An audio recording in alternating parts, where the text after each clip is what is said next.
Okay, hey there everyone. In this video, I will be going over a blog post by a conservative named Con Carroll of the Washington Examiner. It's on your screen before you, in which he attacks the Obama administration and the EPA over its, quote, job-killing agenda, namely its new regulations regarding coal-fired plants and regulation of toxic ambient particulates like sulfur dioxide and nitrogen oxide. Focusing on Carroll's mischaracterization of this program and its effects offers an insight into conservative misdirection and misinformation in general.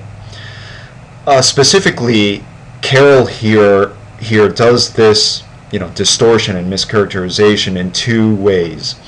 One, he looks at one particular company and implies that this generalizes to what all companies are going through in attempting to conform to the new EPA rules. Secondly, he cherry-picks statistics and also limits his cost-benefit analysis in a way which most fits his agenda. And now I'll look at his blog post more closely. So he begins his post by saying that, and I highlighted it here, quote, President Obama's ambitious environmental regulatory agenda caused the extinction of 500 more jobs when Luminant, a Texas-based electric utility, announced they would be idling 2 generating units and ceasing operations at a coal mine. End of quote. Now, what Carroll doesn't make clear here and in the next paragraph is that this is just one way of complying with the new EPA regulations. Another way of complying is to convert or to retool a plant to a natural gas-fired plant, or to retrofit a plant to meet the new EPA standards. And at this point, enter Xcel Energy from Colorado. This is from the Denver Post, and here's the first paragraph. Quote, Xcel Energy plans to spend $1.3 billion over 12 years to convert Denver area power plants from coal to natural gas to meet a state mandate to reduce pollution across the Front Range. So to be exact, this is not in response to an EPA regulation that Xcel Energy is doing this, but the lesson is all the same. The lesson here is that this new investment of $1.3 billion to retool this plant to, a natural gas-fired plant will lead to a net increase in jobs for construction workers, engineers, clerical workers, truckers, manufacturers, etc. And as this very long study, 43-page study by the Charles River Associates points out, I recommend you reading this. Many power plants are also retrofitting by introducing wet scrubbers and particulate filters, etc., in order to make their plants compliant with the new EPA regulations, and that also is creating many jobs.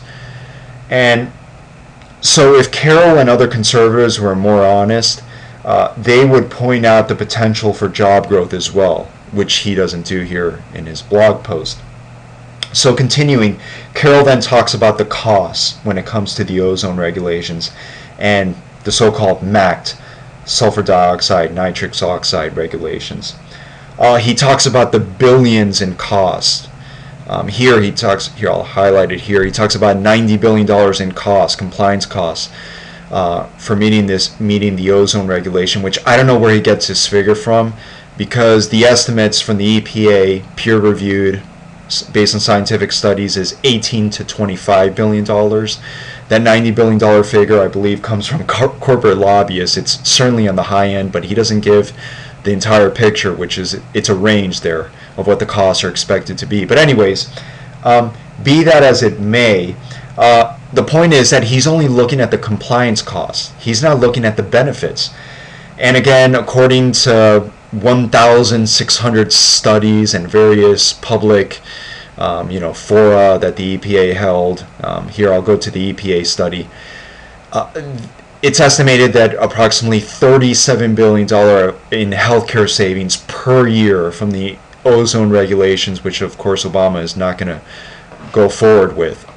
he's suspending it through 2013. But according to the EPA and their various studies and the citing, all the peer-reviewed studies, we're talking about upwards of 4,300 deaths avoided through the ozone regulations. 770,000, I'm highlighting 770,000 missed days at work or school, and tens of thousands of health ailments that would have been averted if those ozone standards were put into effect.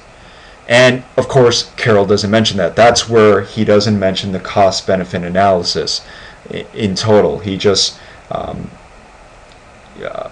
so the estimates are that, okay, $37 billion per year in healthcare savings, and he does not mention this. And I should also add that the Clean Air Act, I looked this up. Again, this was independently verified by various universities. This EPA study finding, and I quote, $2 trillion in savings, as opposed to, and I'm highlighting that here, as opposed to $65 billion in compliance costs and implementation costs as of 2011, April 2011. And you can see here just millions, tens of millions of work days and school days that would have been lost have been averted, and through the year 2010, as I said, 160,000 deaths averted. And we're talking about easily $2 trillion in savings from regulations. So, in short, conservatives, not just Carroll, quite commonly play this game when it comes to regulations. They don't look at the entire cost-benefit analysis, instead picking one or two scare stories, as if that is indicative of what regulations will bring to the economy. They will then cherry pick statistics like I showed here, again not including all the relevant data and all the costs and all the savings from regulations.